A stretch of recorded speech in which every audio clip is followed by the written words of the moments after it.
It's finally here. After many years of waiting for the last of the quartet of sexy Teslas, the Model Y broke cover for the first time last night in a special event at Tesla's Design Center in Hawthorne, California.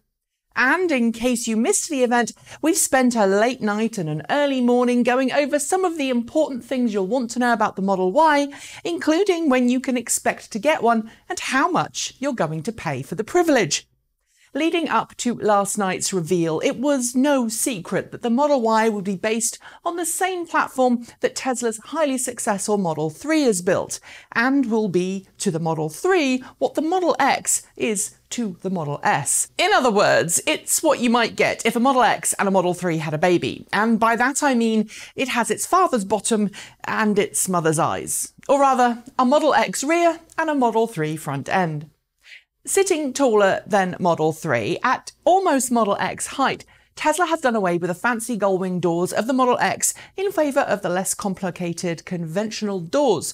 That's helped save Tesla some weight, but it's also going to help it save a lot of money in manufacturing, thus ensuring a really surprising entry price point, which I'll come to in a second. Reiterating that the Model Y's battery pack will be low down on the floor like the rest of its lineup of cars, Elon Musk said he expected that Model Y would be the safest mid-size car on the market, and incredibly efficient too, with a 0.23 drag coefficient. Just like the Model 3, Model Y is deceptively large inside thanks to the fact that the battery pack and motor, or motors, are integrated into Model Y's chassis. From the driver's or front passenger seat, you'll have a tough time differentiating Model Y from Model 3, with the same minimalist cockpit and landscape touchscreen display. Then sitting behind the driver, you'd most likely be forgiven for thinking that you were in a Model 3. But the third row? That's a Tesla Model Y special. Yep. You heard me right, 3 rows of seats. Model Y will be available in both 5 and 7-seat configurations, just like Model X was in its early days. The rear seats appear to be located just over the rear axle, and while I can't confirm this, as I haven't yet seen the car firsthand, they do look as if they'll be a little tighter to get into than the second row. They're also going to have a little less headroom than the second row, thanks to the slope of the rear liftgate on Model Y.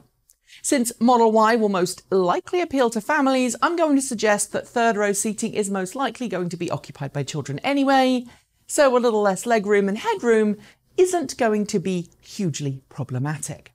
During the event, Musk quoted a total cargo volume of 66 cubic feet, thanks of course to the front trunk, the frunk that every Tesla in production today enjoys.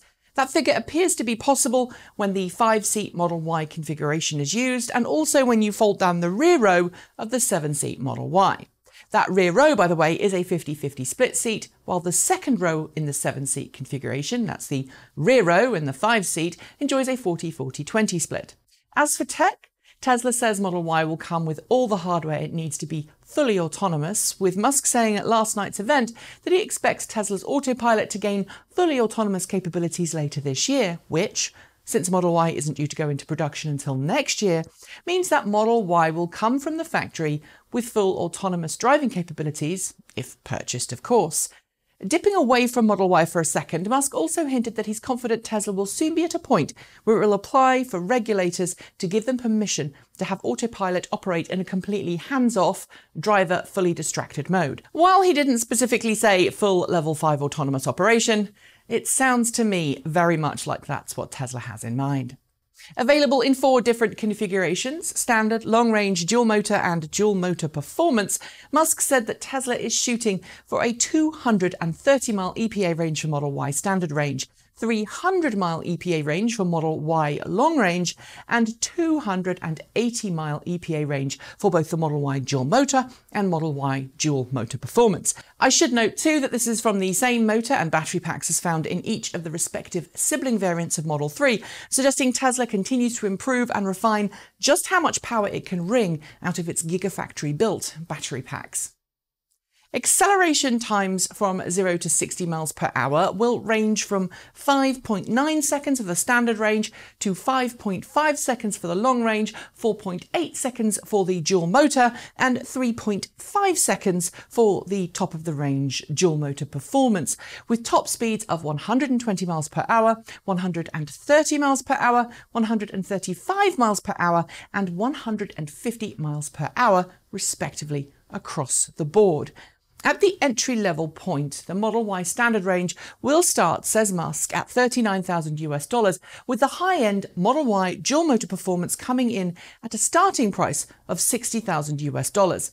Obviously, things like full self-driving and interior trim and exterior trim options will add to those prices. But for a mid-sized electric SUV, that's incredibly competitive and certainly undercuts some of the other mid-sized electric SUVs that are coming to the market in the near future.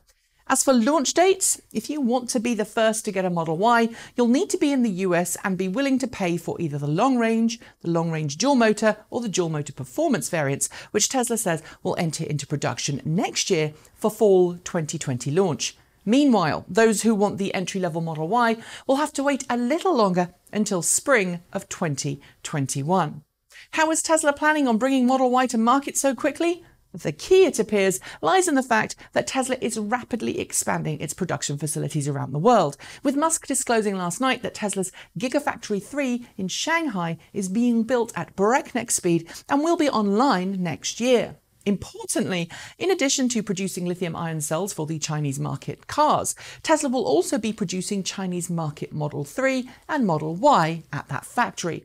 This dramatically lowers the strain on Tesla's Gigafactory and its Fremont production facilities in the US, where Musk says he hopes Tesla to reach volumes in excess of 500,000 cars per year. What do you make of Model Y? Do you like it? Will you, or have you put a deposit down? And do you agree with Musk's prediction made last night that we'll see more Model Ys sold than Model 3 and Model X combined? Leave your thoughts in the comments below.